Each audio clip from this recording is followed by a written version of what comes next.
In this episode, we're going to make sense of a resource you will hear referenced constantly in modern security conversations, the MITRE ATT&CK framework, which stands for Adversarial Tactics, Techniques, and Common Knowledge Attack. If you are new to security, it can sound like yet another big framework that people mention without explaining, but this one is different in a very practical way. Instead of starting from what defenders should do, it starts from what attackers do, and it organizes adversary behavior into a shared language. That shared language helps teams describe attacks consistently, compare what they are seeing, and map defensive work to real attacker methods. MITRE ATT&CK is not a tool that detects threats by itself, and it is not a checklist you can complete once and be done. It is a knowledge base that helps you reason about behavior, coverage, and gaps, and that makes it useful for detection, response, testing, and communication. By the end of this, you should understand what tactics and techniques represent, how defensive mapping works, and how to use this framework in a way that leads to clearer decisions rather than more jargon. A good way to start is to understand what it means to describe adversary behavior as a language. In security, one of the hardest problems is that many different events can look similar on the surface, and many different teams describe the same behavior with different words. One analyst might say someone tried to move laterally, another might say internal spreading, and another might say pivoting, and the conversation becomes muddy.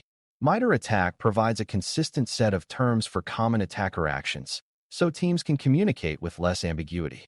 The language is built around how adversaries accomplish goals, such as gaining initial access, establishing persistence, escalating privileges, evading defenses, moving within environments, collecting data, and exfiltrating it. When teams use the same language, it becomes easier to compare incidents across time, share knowledge across organizations, and train new analysts. It also helps because the language is structured, so you can talk about high-level intent and also about more specific technique choices. For beginners, the key is that a shared language reduces confusion, and reducing confusion is a big part of improving security operations. In MITRE ATT&CK, tactics describe the why, meaning the adversary's goal at a particular stage of an attack, while techniques describe the how, meaning the method used to achieve that goal.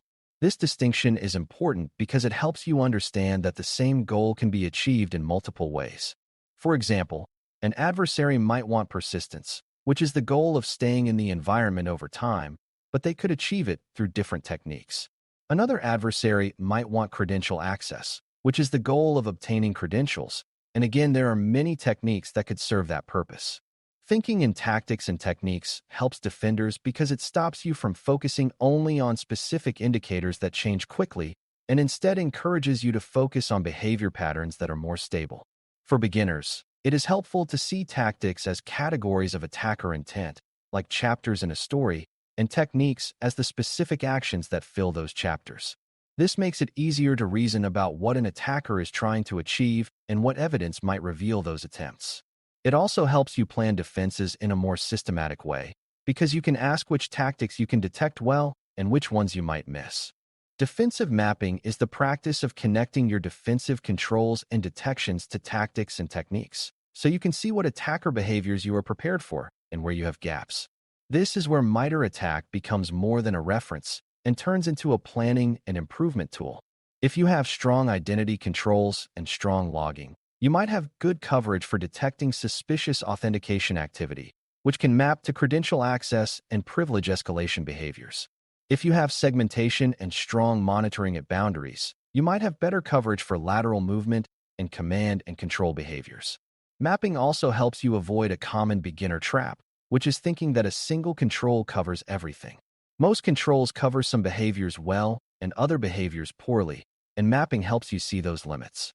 It also helps avoid buying a new tool just because it sounds advanced, because you can instead ask what attacker behaviors you are trying to address and whether the new tool improves coverage meaningfully.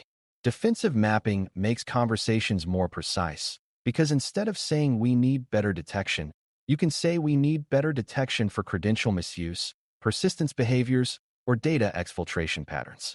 A useful mindset for beginners is that mapping can be done at different levels of detail depending on your purpose. At a high level, you might map broad defensive capabilities like logging, identity management, segmentation, and incident response to relevant tactics they support. At a more detailed level, you might map specific detections, such as rules that alert on repeated authentication failures followed by success, to specific techniques. Both levels have value, and you do not need to start at maximum detail to benefit. Even a high-level map can reveal glaring blind spots, like having strong preventive controls but weak detect and respond capability. A more detailed map can support tuning and validation, such as confirming that logs exist for the data sources a detection depends on. The key is to keep mapping grounded in reality, meaning you map what you actually have and what you actually detect, not what you wish you had. This honesty is what turns mapping into improvement rather than into an optimistic spreadsheet. For beginners, it is often easier to start with a few high-risk behaviors, map them, and expand over time as your understanding grows. MITRE ATT&CK is also valuable because it helps you build a realistic picture of attacker sequences rather than thinking of attacks as single events. Most serious incidents involve multiple steps, such as gaining access, establishing persistence, collecting credentials, expanding access, finding valuable data, and then moving it out. When you use the framework, you can describe an incident as a chain of tactics and techniques, which makes it easier to understand scope and to plan containment. For example, if you have evidence of initial access and credential access behavior, you might prioritize actions that protect identity and stop privilege expansion. If you have evidence of collection and exfiltration behaviors, you might prioritize protecting sensitive data and controlling outbound paths. This chain view also supports better detection strategy because you can aim to detect earlier steps rather than only noticing the final harm. For beginners, the key idea is that early detection reduces damage, and understanding the attack chain helps you decide where early detection is most feasible.